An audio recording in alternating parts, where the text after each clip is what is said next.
While esports is still an emerging area, it's a space that is growing in popularity and becoming very lucrative. One such player in the space is Adamas Esports, which recently acquired Belfast firm G-Science. Ryan Scollan is the Managing Director for Adamas Esports in Europe, and he joins us now to tell us more. Ryan, before we discuss Adamas Esports, I'd like to get an insight into your own background.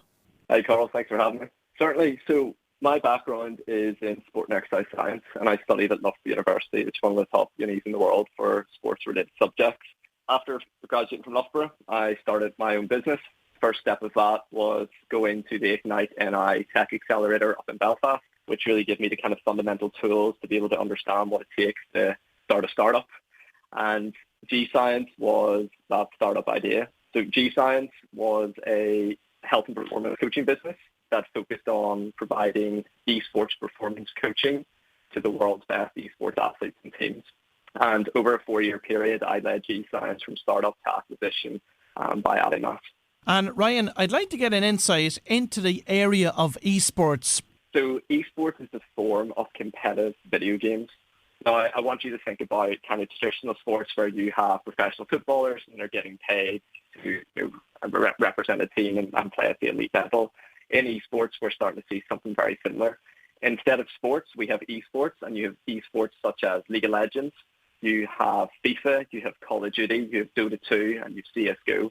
They're just some of the different esports that are available on the global stage where people are now making millions of dollars playing at the elite level. And before we discuss the business itself, you spoke to us about taking part in the Ignite NI Accelerator program. Many startup entrepreneurs that engage in accelerators such as the Ignite NI program often find that they pivot their business. So when you went in there as a startup entrepreneur with G-Science, did it have that impact on you? Yeah, look, I think it's a funny one, Carl, because even, going back 4 years ago, I really knew nothing. And not that I know much more now, but it's definitely been a steep learning curve. And I think that, throughout the journey, I was very, very lucky. Like, I had amazing mentors within Ignite Now. One of them mentors being Ian Brown. There was Chris McKellen and Tristan Watson. All three of them in their own right are incredibly successful entrepreneurs and really bring different perspectives, which always challenges your perspective and how you've seen things and what your roadmap was for your business. I think early days as an entrepreneur, you really want to ask the questions that are going to kill your business. I know that sounds silly, but what I mean by that is you want to validate, do you actually have a good idea here and is it a feasible business? And I think for me, and if I'm being very honest, I wasted a lot of time chasing shiny objects. In reality, the 101 should be, is there a problem? Yes or no? If there is, do you have the skill sets and knowledge to solve it? If yes, great. Can you go speak to customers and validate that? Yes. And are they going to pay you money for it? Yes. If you can do that, the simple couple of steps there, then you may be onto something. And I think for me personally, it took a while to get that clarity about, what we were actually doing. So early days, how we kind of kickstarted that was by going out and actually working with gamers. We went out and worked with some amateur teams to validate that we could actually improve the health and performance of gamers through coaching. Once we validated that, we stepped up and went to the semi-pro teams and then finally got a lucky break with a professional team. And that was really our way of kind of proving that coaching does improve the health and performance of gamers. And then finally, it's trying to get them to pay for it, which is always the hard part in esports. But yeah, so we had to pivot and try out different models and different kind of value propositions to finally find something that worked and allowed us to scale the consultancy business. And I mentioned that your company, G-Science, was then acquired recently by Adamas Esports. How did that happen? Yeah, it's an interesting one, and it's an interesting journey, to be honest, Carl.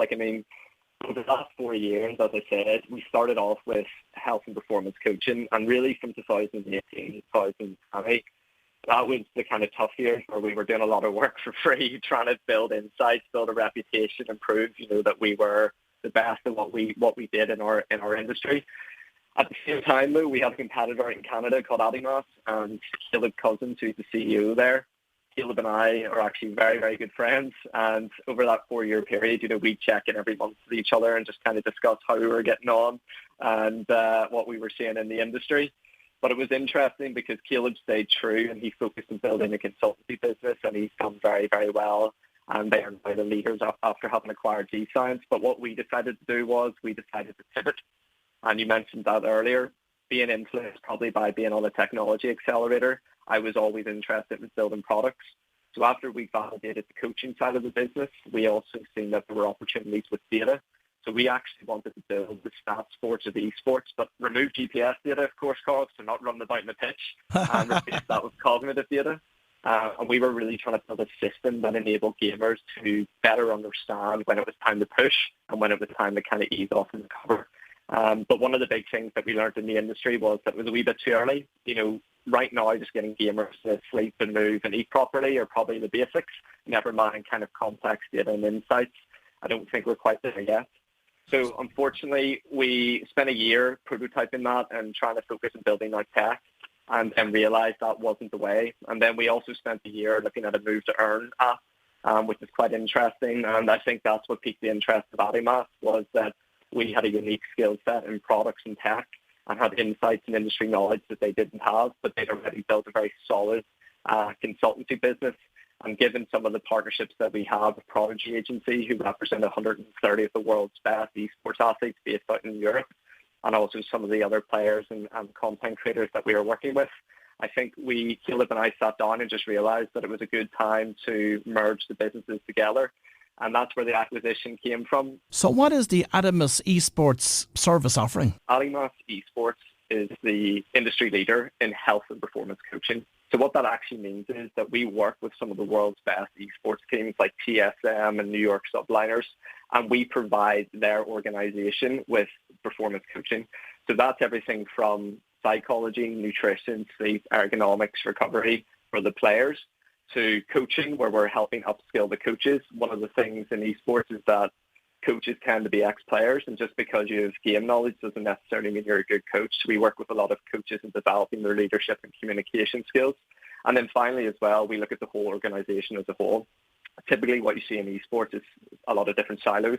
The players are siloed, the coaching and management staff are siloed, and then the actual business and operation staff are also siloed. So what that means is that a lot of the time these organizations are very inefficient and don't really communicate very well with each other.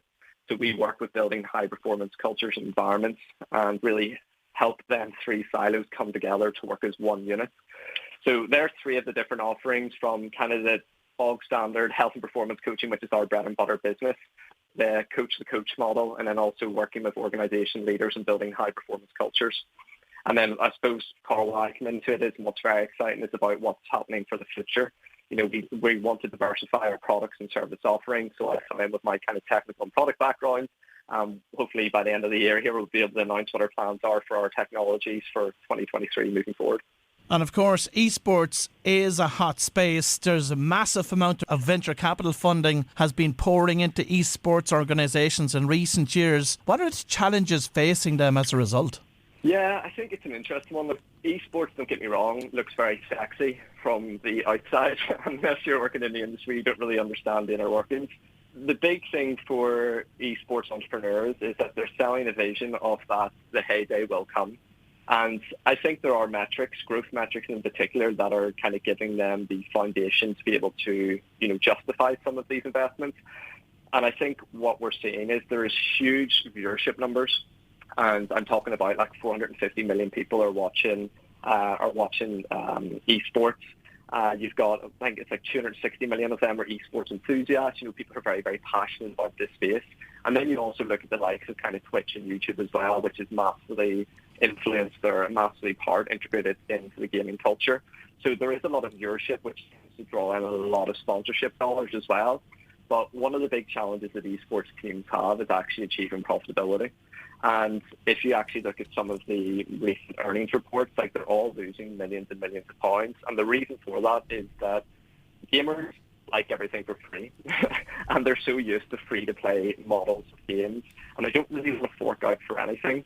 And I think where the opportunity is if you can increase the average revenue per viewer, that's where you can really make up the multi-billion kind of dollar opportunity there in esports. But I think it's going to take time to come.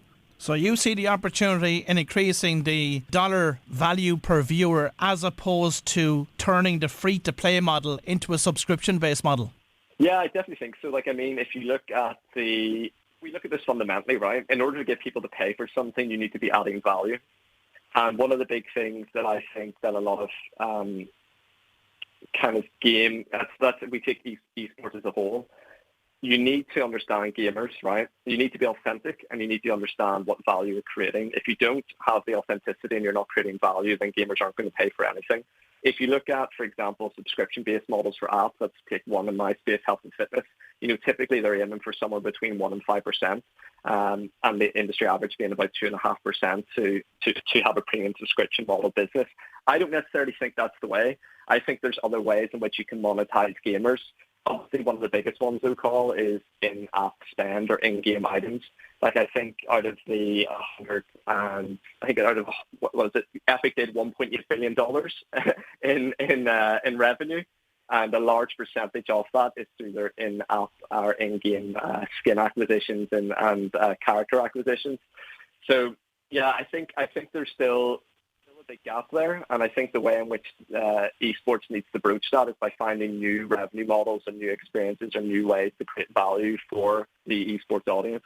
We've seen this happen in games such as Roblox and Minecraft, where the revenue has just gone through the roof in recent years. Have any of the esports organisations managed to crack that market?